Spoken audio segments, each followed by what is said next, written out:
You're not lazy, you're not unmotivated, you're just drained. And if you're like most of the tired parents that I speak to, whether you're juggling a job, running your home, or looking after your little ones, you probably blame yourself for not having more energy. But the truth is that most of your energy isn't being stolen in a big dramatic way.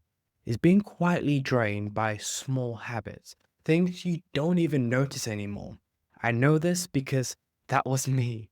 I'm Dr. Derek. I'm a family doctor, a dad of two young, beautiful girls, and I used to think that exhaustion was just part of the job description.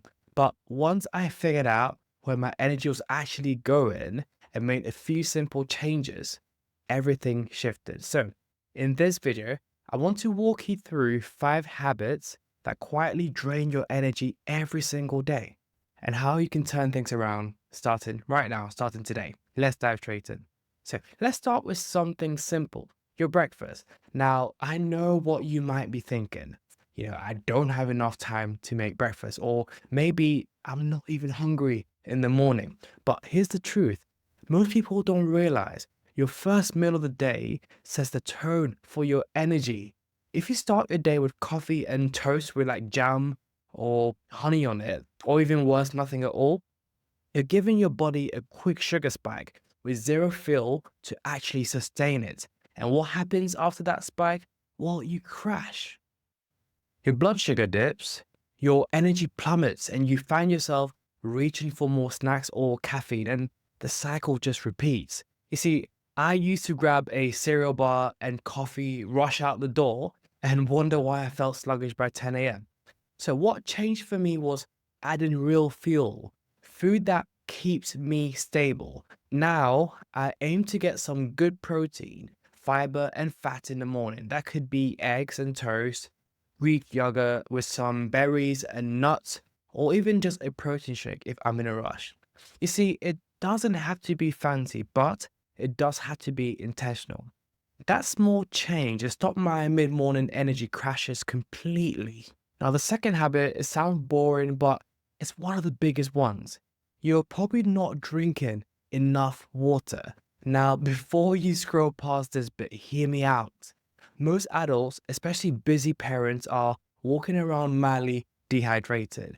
And even that low level dehydration, it can have a big impact. It affects your concentration, your mood, your digestion, and of course, your energy. I used to rely on tea and coffee all day, but never drank plain water. I thought I was fine because I wasn't thirsty. But listen to this, thirst isn't always a reliable signal. By the time that you feel thirsty, you're already behind. When I started drinking 2 liters of water a day, I noticed I had fewer headaches, I had more clarity around that afternoon time, and even less sugar cravings. Now I keep a water bottle next to my bed, in the car, and in my clinic room. You see, it's not about being perfect, but just having it there, it reminds me to sip throughout the day. Now, you don't need to chug gallons, just drink consistently. And yes, not fizzy drinks, not juice, and sorry, coffee doesn't count. Let's talk about movement, or more specifically, the lack of it. I'm not here to tell you to get a gym membership. In fact, one of the most overlooked energy drainers is simply sitting far too long. Whether you're at a desk all day, you're working from home or driving between the school runs, or even just collapsing on the sofa after bedtime, it all adds up. Our bodies are designed to move. And when we stay still for too long, everything slows down. Our circulation, our digestion, and our alertness. I used to go hours, honestly, without getting up from my chair during clinic or admin work. It was terrible. And I'd wonder why I felt so sluggish and heavy afterwards. But now I make a point to move every hour or so. I've got a watch that just gives me a buzz if I've not walked for a while. And it really helps. See, this is not a workout, it's not a run.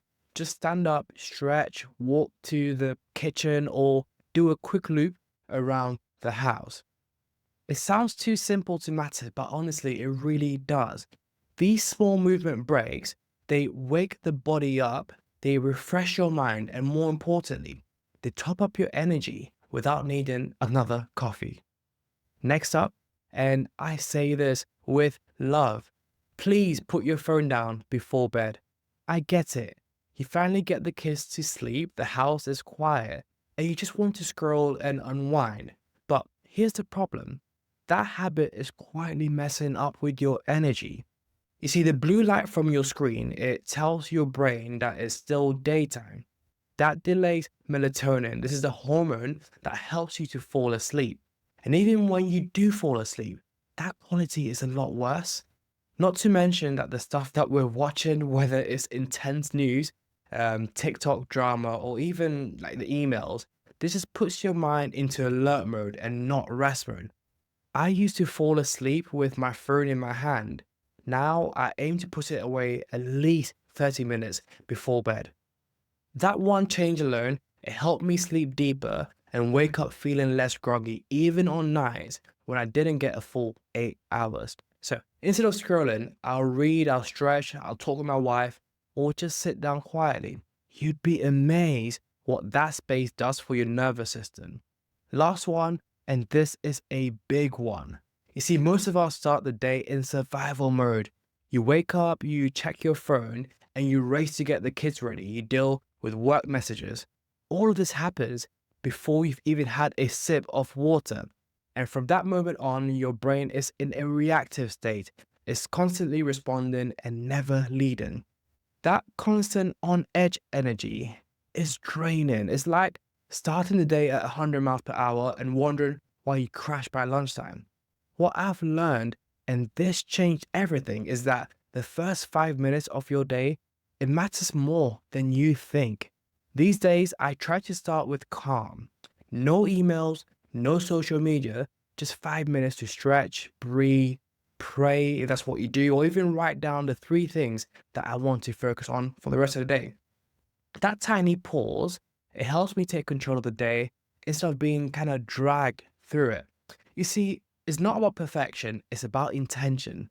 So if you're sitting there wondering why you're always tired, it might not be your job or your kids or your willpower. It might be these quiet habits slowly draining your energy even without you noticing. I've lived it, and changing these 5 things: breakfast, hydration, movement, screen time, and also your mindset. You see, you're not lazy, you're not broken, you're just tired. But that can change. I hope that this video helped. Please let me know in the comments which habit you think you're going to work on first. Don't forget to leave a like, share, subscribe. And if you want more practical videos like this, please follow me along. As always, I truly care about your health and I wish you the very best.